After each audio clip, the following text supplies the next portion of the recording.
Alright, so I'm going to attempt to review every single Batman movie ever made, with the exception of the animated movies, because there's too many of them. It would take all day, maybe in the future. I also haven't seen all of them.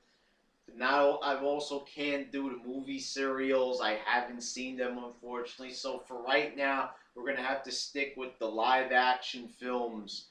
And I'm going to start off with Batman, the movie starring Adam West. This is an entertaining film. I enjoyed it. You got some good performances. Burgess Meredith as the Penguin, Frank Gorshin as the Riddler. You've got a lot of quality performance here. Uh, they're very good. Also, I don't understand why they chose Lee Merriweather to play the Catwoman. In this one, a different actress than was in the original Batman series, because this is based off of the series from the 60s. They just made it into a movie. So that was a unusual pick. I think there was something where they couldn't get her to do it, so they had to put Lee Merriweather in there. Um, but it's an entertaining, funny film. The only problem I got with it is it's not as funny as the series. Personally, I'd rather watch any episode of Batman from the 60s than watch the movie. It just feels dragged out. It feels like it was a bunch of episodes mashed together and making it artificially long just so they could get it to 90 minutes. A little bit too long also for the plot. It didn't need to be that long. You don't need that long to tell a story. It went over 90 minutes, I think. It was way too fucking long. A lot of the jokes weren't really that funny. It felt like they had different writers on here. I'm not sure. I didn't fully research the whole goddamn thing. I'll leave that up to you guys in the comment section. Um, Tell me if it was different writers, if you do know that. But it was quality in some parts, but unfortunately, I gotta give it a 6 out of 10. It's not the best movie, and it drags in a lot of parts. And like I said, it's not as hilariously funny as a lot of the classic episodes in the series itself. Then we got Batman. There was a big gap. There wasn't a Batman movie for 20 years. And then we have Batman, just Batman by Tim Burton. And this is like his second or third movie. And I have to say, I was pretty impressed. This movie it's dark, but it has a little bit of comedy in it. Jack Nicholson, a big AAA actor like that, playing the Joker. You wouldn't think that such a familiar face would work with a major comic book face like the Joker, but it worked. Now, Michael Keaton isn't the perfect Batman, but he does a pretty good job. And this was, pretty good performance.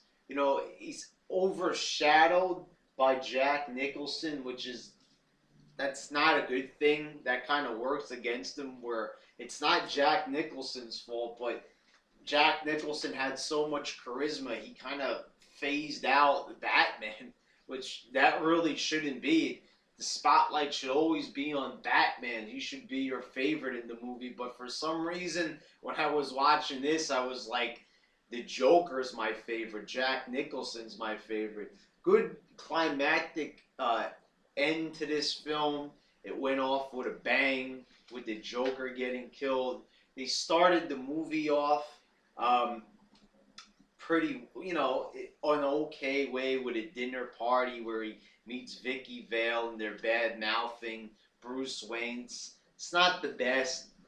Some of it's a little bit boring in some parts, but not by much. It's an excellent movie.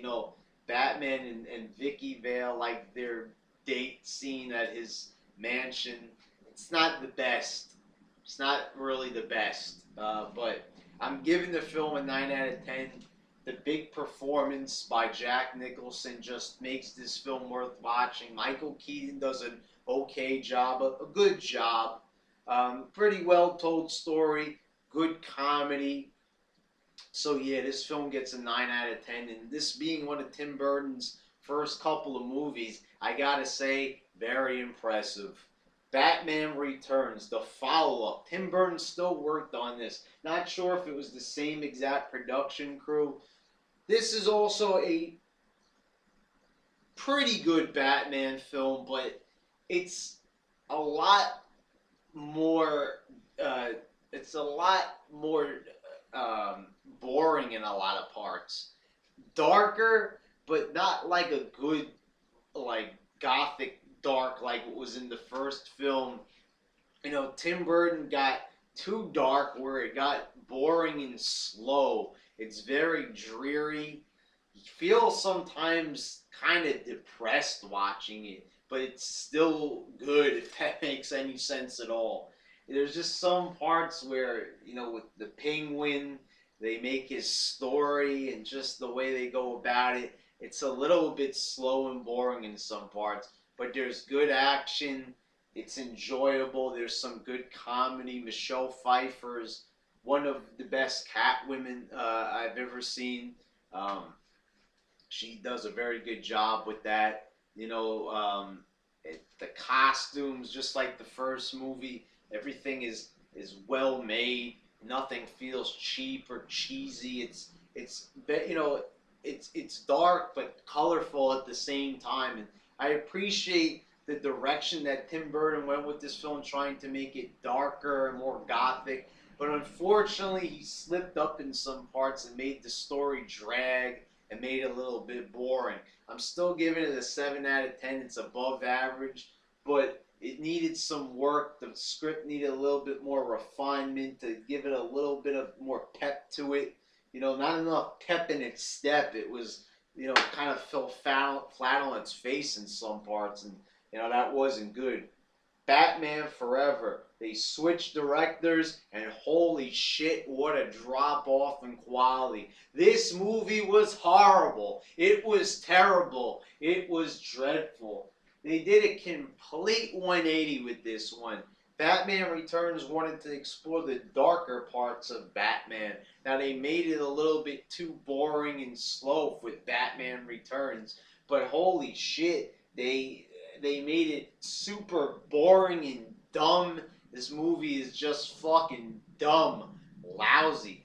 Big actors. Tommy Lee Jones doesn't even try as Two-Face.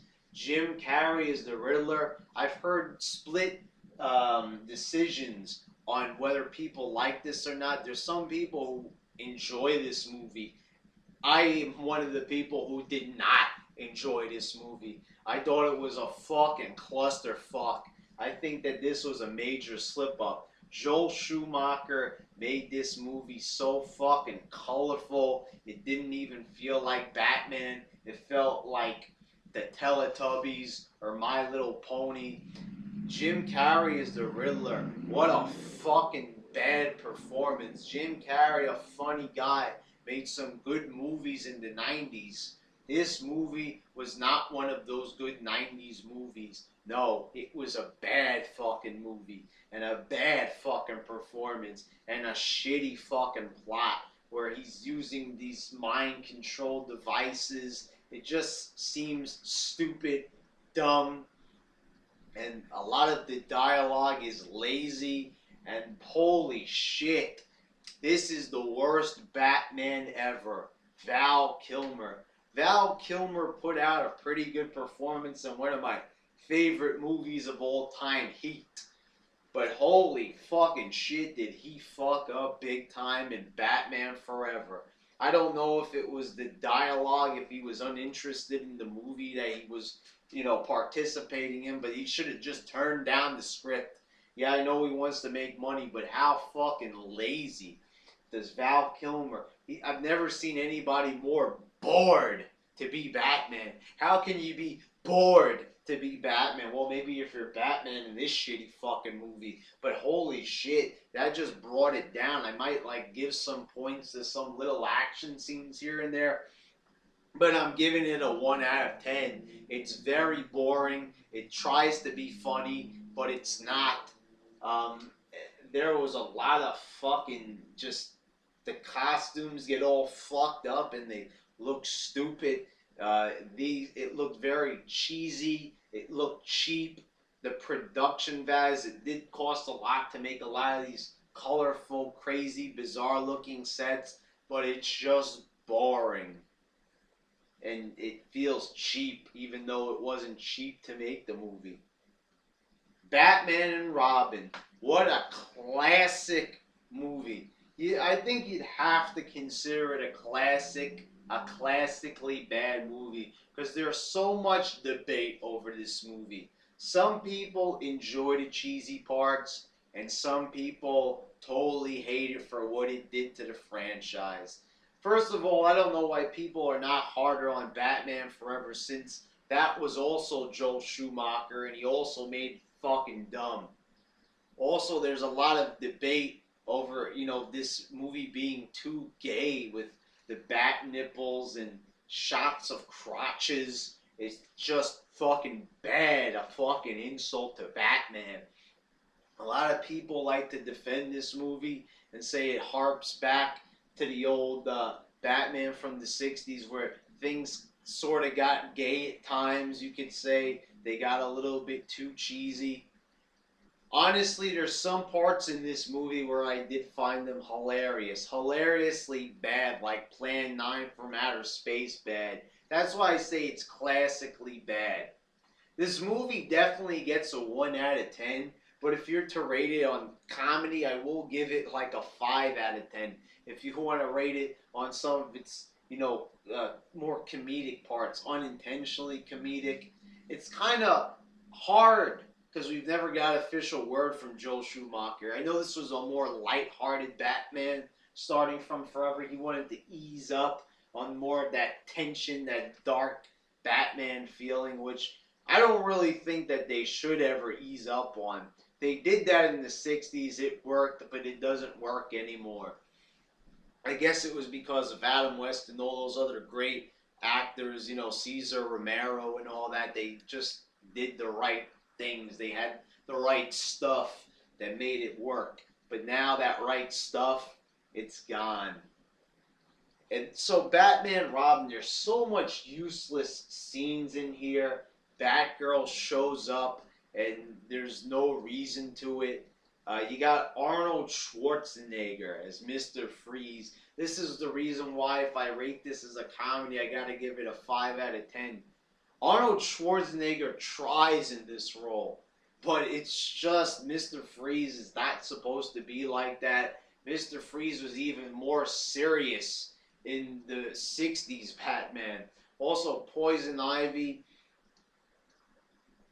It's a credible performance, but it just, the way how everything flows in this movie, if you're judging it as an honest to goodness Batman movie, it just fails on all levels. I like how they made Bane, big, muscular, but they made him into a dumbass, like he's a pet, and it just did not work. He's just a servant to Poison Ivy. Batman and Robin are fighting over Poison Ivy in a very comical fashion. There's Bat credit cards. There's classic comedic lines. I'm torn between this. There's useless motorcycle races in this movie. It gets a 1 out of 10 as an honest Batman film, but I will give it a 5 out of 10 if we're rating it as a comedy. Batman Begins. There's a big gap. There's not a Batman movie for 8 years because they just fucked everything up so bad. They were trying to make Batman movies, but they all started failing. Just like Superman movies, just failing every step of the way. Batman Begins was fucking awesome. It's a 10 out of 10 movie. Christian Bale maybe went a little too hard with the Batman voice. But there's classic dialogue. The story is told so well. The flow of the movie. The right combination of, dark storytelling and acting just superb in every single way. They made Rules Out Ghul kind of feel insignificant a little bit. No Lazarus Pit, story because they're making this more realistic. But it was just so well told. Scarecrow, um, you know, not really in the movie that much to be very effective as a villain, but the movie just felt right. I thought that this movie was just fantastic. Even the parts with just Bruce Wayne were exciting and fun to watch. It was fun to see the story unfold, and it was a different telling of Batman without getting away, straying too far from Batman's roots. But so it was a credible um, performance by Christian Bale, credible movie making by Christopher Nolan, who's the director. A very enjoyable movie. It's a 10 out of 10. The Dark Knight. Holy fucking shit. This is another excellent movie. Another 10 out of 10.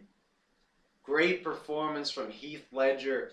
It's hard to tell who did the better performance. This was definitely a way, way darker Joker.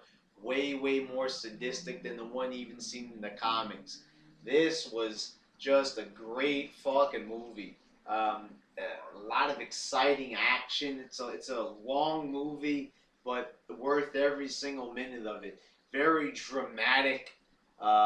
You just had a lot of sense of urgency in this movie. Every minute counted. Christopher Nolan took every single minute of film and made it count.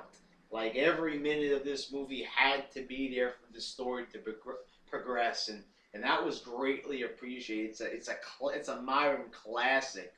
It's Batman Begins and this film.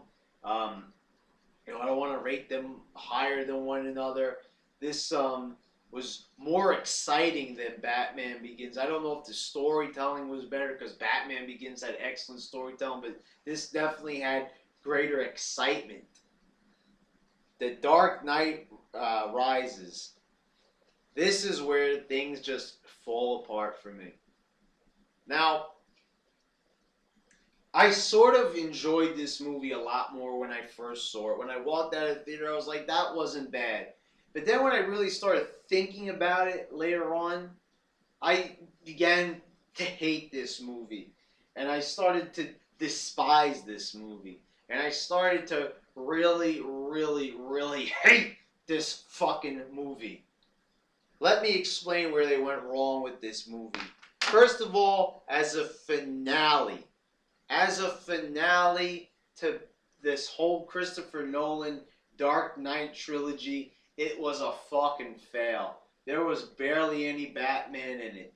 Now I appreciate how they harked back to Nightfall, that classic story arc in the comic where Bane breaks Batman's back.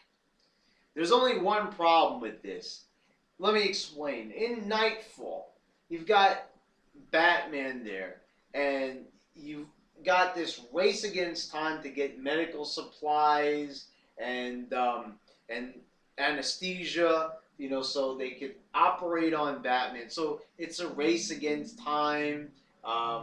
Robin's got to get all this shit for Batman so he can live because his spine is so injured, that he may not live. It's a great fucking story in the comic, but for the movie, too many changes and they fucked it up. So in this, you've got Bane, who sounds like Sean Connery. Oh, I'm here to destroy you, Batman. It just did not work. It did not work at all. That fucking Bane sounds like James Bond. Bane, Bond, Bane, Bond. I don't get it. It just did not work for me. And he looked too much like a professional wrestler from Mexico with the mask and everything. And, the speaker on his face, it just did not work. I understand they didn't want to use the Venom, in the backpack and everything and being pumped up with the muscles because they wanted to make this more realistic. But, okay, so Christopher Nolan, you're going for realism, huh, buddy? Well, let me give you a little dose of realism here. So let's recount this story piece by piece here. So after he breaks Batman's back with the fucking backbreaker, Batman ends up in a well for like an hour of this film. And then he's in this well, and there's a whole bunch of other people there. How'd they get there? What's everybody doing here? Was there a big fucking party in the well? They should have been like playing some fucking music. Should have been getting down this fucking well. So many people. It could be partying. There could be a rave down there or some shit. It's fucking dumb. Fucking stupid. So he's in there for the first couple of minutes, and some dude fucking punches him in the fucking back. Now, some dude punched me in the fucking back. I'd be like, hey, punch me in the fucking back. What's up with that? You know? But he starts walking again. It's like in a football game where they pop the guy's shoulder blade back in. You just can't do that with a back, with a spine. How, the bone is all broken up and dislocated and chipped. How does it heal itself by a mere punch? Realism? Really? Is this the excuse that Christopher Nolan gave for things sucking so badly in this movie? People defending it with realism? This was stupid. This was dumb. This was moronic. And I didn't like it one fucking bit. I thought it was dumb, stupid, and boring. It bored me to see something so dumb because there was no Batman or anything in it. And then they have a cool chant. Ish, ish, Fassa, Fassa. He starts climbing up the wall of Spider-Man. It ain't Spider-Man. This is Batman. What? Well, how? And then all of a sudden, he fails. Oh, man, he fails. Game over, man. And then he finally climbs up and he finally does it and he escapes. And then the Batman and Bane fight is okay, but it's anticlimactic. Holy fucking shit. This movie's even shittier than I thought, even talking about it again. Also, everybody was praising Catwoman. I think that she did a pretty awful fucking job.